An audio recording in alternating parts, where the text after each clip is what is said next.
شعبان کی اختصاص اور اس کی فضیلت کا بطور خاص انکار کرنا یہ کسی شخص کے علم میں کمی، مطالعہ میں کمی اور نقص ہو سکتا ہے۔ یہ حق نہیں پہنچتا کہ مطالعہ کی کمی، علم کی کمی کی وجہ سے کسی بدیہی حقیقت کا کوئی شخص انکار کر دے۔ میں نے جیسا کہ پہلے عرض کیا، یہ بھی سراسر زیادتی، اسلام پر زیادتی اور اپنی جہالت پر پردہ ڈالنے کے مترادف ہے۔ حضور علیہ السلام نے فرمایا کہ آدھا علم ہے اپنی لا علمی کا اقرار کر لینا۔ اگر کسی کے علم میں ایک چیز نہیں ہے اور وہ کہے کہ میرے مطالعہ میں نہیں گزری، تو یہ بڑی تقویٰ کی بات ہے، اچھی بات ہے۔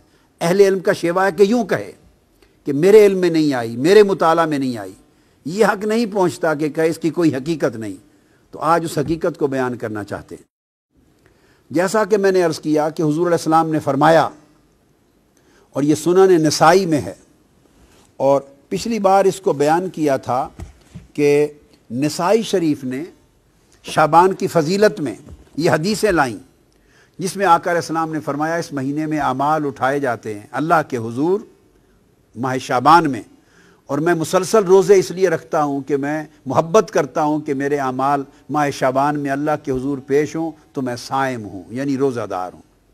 آج اسی ضمن میں اگلی حدیث پیش کر رہا ہوں جسے مسند ابو یعلا میں امام ابو یعلا نے روایت کیا ہے، اور ایسی سند کے ساتھ کہ جو سند متعون نہیں ہے، جس پر تان نہیں ہے جس سند پر، اور وہ بھی ام المومنین حضرت عائشہ صدیقہ رضی اللہ تعالی عنہ روایت کرتی۔ آقا علیہ السلام نے فرمایا ان النبی صلی اللہ علیہ وآلہ وسلم کان یصوم شعبان کلہ، آقا علیہ السلام پورا ماہ شعبان روزے رکھتے۔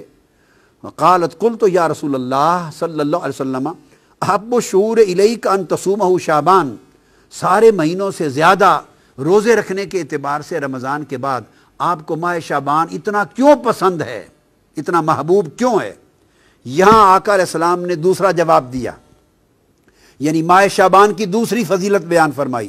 فرمایا ان اللہ یکتب فیہ علی کل نفس میتۃ تلک السنۃ فاحب ان یاتینی اجلی وانا صائم۔ فرمایا کہ اے عائشہ، اس مہینے ہر وہ شخص میتہ، ہر وہ شخص جو مرنے والا ہے، جس پر موت آنی ہے، ہر مرنے والے شخص کی اس سال میں اللہ تبارک و تعالی وہ شخص لکھ دیا جاتا ہے۔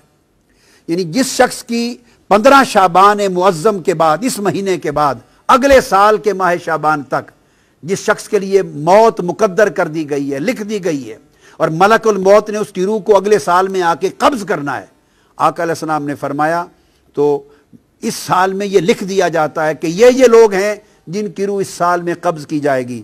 آقا نے فرمایا فأحب ان یأتینی اجلی وانا صائم، تو میں چاہتا ہوں کہ میری اجل جب آئے، یعنی میری اجل کا وقت جب لکھا جائے تو میں اس وقت روزے کی حالت میں ہوں، میں پسند کرتا ہوں اس بات کو۔